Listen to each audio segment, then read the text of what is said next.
Au nom du Père et du Fils et du Saint-Esprit. Amen. Bien-aimés dans le Seigneur,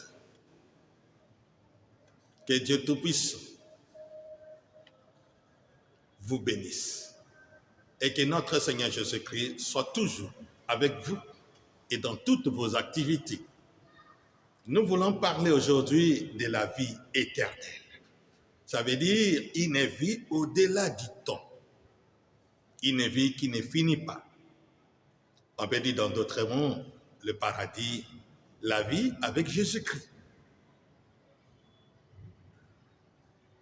As-tu un jour passé un temps, une minute, une journée à imaginer la vie éternelle?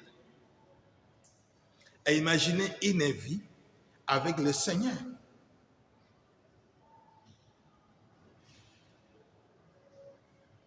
On posait une question à quelqu'un. Dans son rêve, il rêvait qu'il est arrivé à la Lune. Et vous connaissez cette question qu'on a posée à un astronaute russe. Revenant de la Lune, on lui dit, est-ce que tu as vu Jésus à la Lune? Il dit, non, je n'ai rien vu là-bas. Jésus n'est pas à la Lune. Mais comment tu peux voir Jésus à la Lune si tu ne l'as pas vu sur la terre? Pour le voir au ciel, il faut d'abord le voir sur la terre. Si tu veux être avec lui à la vie éternelle, il faut être d'abord avec lui ici sur la terre. Et beaucoup de gens passent toute leur vie à imaginer le travail, le mariage, les enfants, à chercher de l'argent, à être riche, être heureuse, aller de l'avant, sans même penser même une minute à la vie éternelle.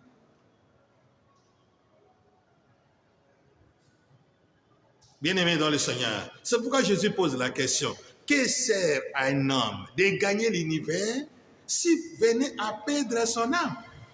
Et plusieurs personnes imaginent que mourir, c'est comme c'est quelque chose de simple. Bien-aimé dans le Seigneur, peut-être tu n'as pas encore l'expérience de la vie après la mort. Peut-être tu ne connais rien du tout. Et peut-être beaucoup de gens te trompent. Il y a des gens qui aiment l'euthanasie, il y a des gens qui préfèrent, qui font des fêtes, ils se suicident parce qu'ils croient que la vie après la mort se ressemble à la vie d'aujourd'hui. Ce n'est pas la même chose. Je te dis, ce n'est pas la même chose. Vous allez récolter ce que vous allez s'aimer. Vous devenez ce que vous vivez. C'est ça. Hein, je peux définir ça de cette façon. Vous devenez ce que vous vivez. Et vous allez devenir ce que tu as voulu devenir. Bien-aimé dans le Seigneur, est-ce que tu ne peux pas t'asseoir un peu, imaginer la vie avec le Seigneur? Quelle sera la vie avec le Seigneur? Vous ne connaissez même pas la vie après la mort. Vous ne connaissez même pas ce qui se passe là-bas. Peut-être que tu n'as jamais été là-bas. Mais vous trompez les gens, pourquoi? Pourquoi vous voulez amener les gens dans la souffrance? Ce n'est pas bon. La vie après la mort, sans le Seigneur, il n'y a pas de vie. C'est pourquoi Paul déclare, dans la vie comme dans la mort, nous appartenons au Seigneur. Paul dit ceci. Ils ont péché, ils sont privés de la gloire de Dieu. Tous ceux qui ont péché sont privés de la gloire de Dieu. Je vous recommande et je vous conseille, je vous supplie, bien-aimés, de penser au moins une fois par jour à la vie éternelle.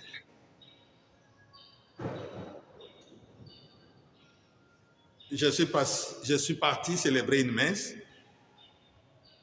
auprès d'une famille, chez qui cet homme-là, qui est un homme très riche, le Seigneur l'a vraiment béni sur la terre. Et il y a des gens qui sont bénis par le Seigneur, d'autres par les fraudes, d'autres par des manières qu'on ne peut pas citer. Mais vous savez, ce qui m'a touché, c'est cet homme. c'est qu'il a tout laissé.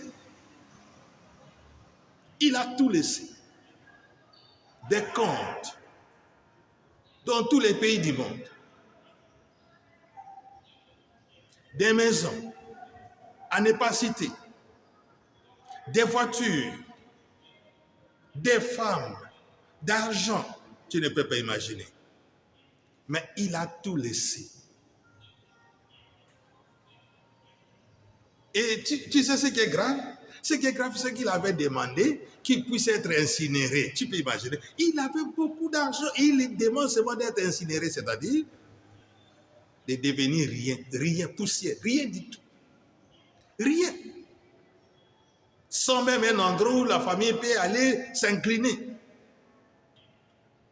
Mais sa famille a dit non, il doit être enterré parce que nous devons aller les voir, s'incliner chaque fois. Mais lui-même, il a demandé de devenir rien d'incinération. C'est-à-dire rien du tout, rien. Bien-aimé dans le Seigneur. Et ça m'a beaucoup tiqué. Comment un homme riche comme ça préfère de devenir rien? Vous devez comprendre une chose, bien-aimé dans le Seigneur. Ce que je te demande, c'est de penser chaque jour à la vie éternelle. Parce que la vie ne s'arrête pas seulement ici. La vie, ce n'est pas seulement les femmes et les hommes. La vie, ce n'est pas seulement l'argent. La vie, ce n'est pas seulement avoir des maisons, devenir riche. La vie, ce n'est pas seulement accumuler, avoir des comptes. La vie, ce n'est pas seulement des récits. C'est aussi être avec le Seigneur. C'est d'accepter Seigneur Jésus-Christ dans ta vie comme Seigneur, Sauveur personnel, Dieu dans votre vie. Lui donner ta vie, lui donner ton cœur. Pense un peu à la vie éternelle. Bien-aimé dans le Seigneur, pense à la vie éternelle. Il y avait un pauvre. J'étais curé de la paroisse au niveau des provinces. Et ces pauvres-là étaient pris en charge par la paroisse. Les jours de sa mort, il est mort inopinément. Son beau-frère est venu avec une somme de... À l'époque, c'était $3,000. Il avait $3,000 dans la poche de sa veste. Il dit, Père, qu'est-ce que nous allons faire avec cet argent? Les pauvres de la paroisse, pris en charge par la paroisse. Et cela m'a touché. $3,000. Un pauvre. Et maintenant, c'est nous qui décidons de son argent. Il a laissé tout. Et c'est la parole qui décide. C'est nous. Nous décidons qu'est-ce que nous allons faire de cet argent. Vous cherchez à tout avoir. Et c'est pourquoi l'État a prévu ce qu'on appelle les testaments. Vous connaissez les testaments. Les testaments veut dire, tu ne partiras pas avec tes biens, tu vas léguer ça aux autres. C'est pourquoi tu dois penser à ce que toi tu vas amener.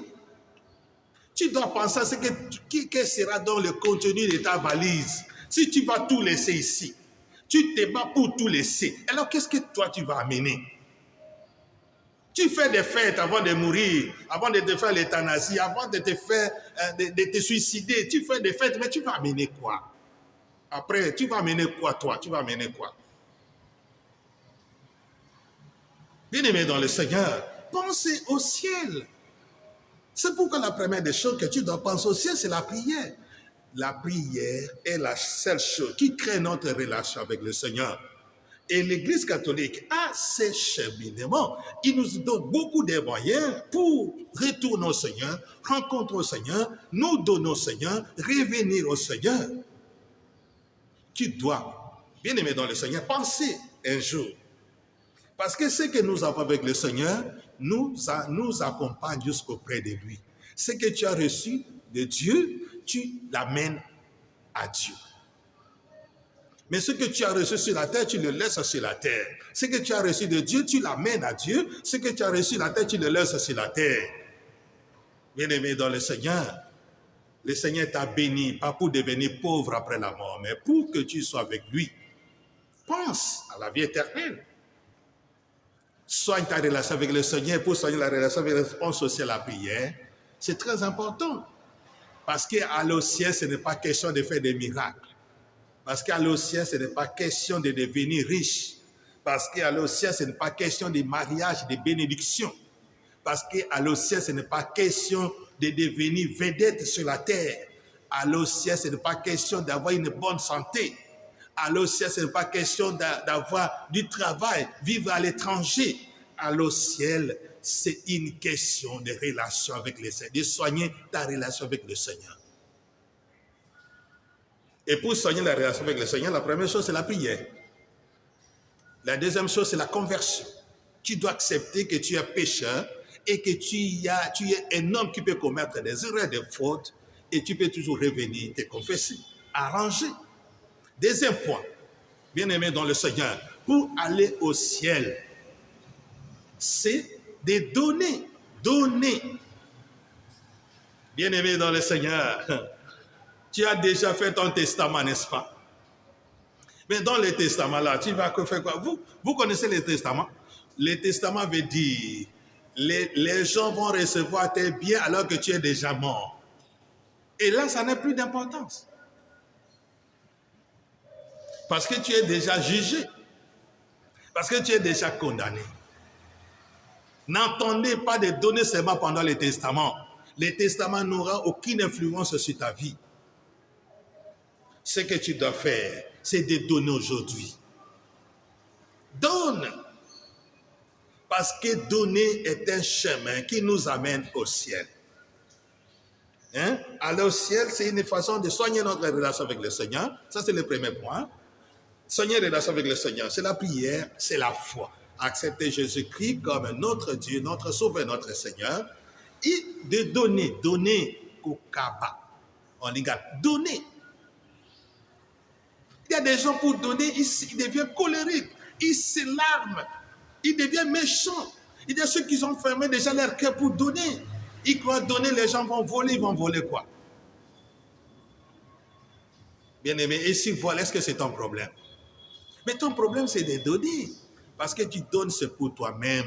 Bien-aimé dans le Seigneur, c'est pour toi-même. Tu dois donner. Donner personnellement aux pauvres. Donner personnellement à l'église. Donner personnellement aux serviteurs de Dieu. Donner, je t'assure. Donner.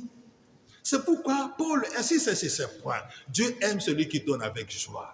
C'est pourquoi Tabithe a été ressuscité devant. C'est pourquoi Corneille, on a dit, on a écouté tes dits, Dieu a répondu à tes prières et a vu tes dîmes, tes actions de grâce.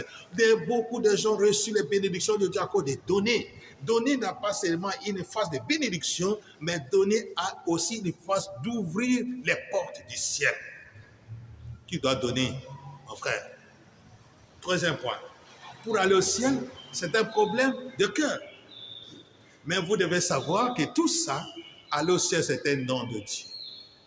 Il n'y a que Dieu qui choisit ceux qui vont au ciel. Ce n'est pas notre mérite. Mais nous devons savoir que nos mérites ne sont pas négligés. La vie que tu mènes n'est pas négligeable.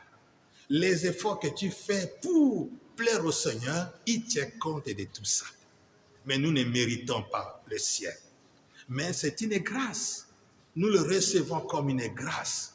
Mais tu dois soigner tes relations afin que cette grâce soit vraiment profitable et que tu sois choisi. Nous donnons des moyens afin que tu sois choisi. Il choisit ceux qui sont près de lui. Il choisit ceux qu'il veut, mais il ne peut pas tourner le dos à ceux qui l'ont choisi. Bien-aimé dans le Seigneur, Dieu ne peut pas tourner le dos aux gens qui l'ont choisi dans la vérité et sincèrement. Que Dieu Tout-Puissant vous bénisse. Afin qu'un jour, avant que tu meurs, dans ton opulence, dans ta richesse, dans ton travail, tu puisses un jour penser au ciel. Quand tu penses maintenant au mariage, aux finances, aux projets, au ceci, pense aussi à Dieu. Pense aussi à la vie éternelle. Que Dieu Tout-Puissant vous bénisse. Amen. Au nom du Père et du Fils et du Saint-Esprit. Amen.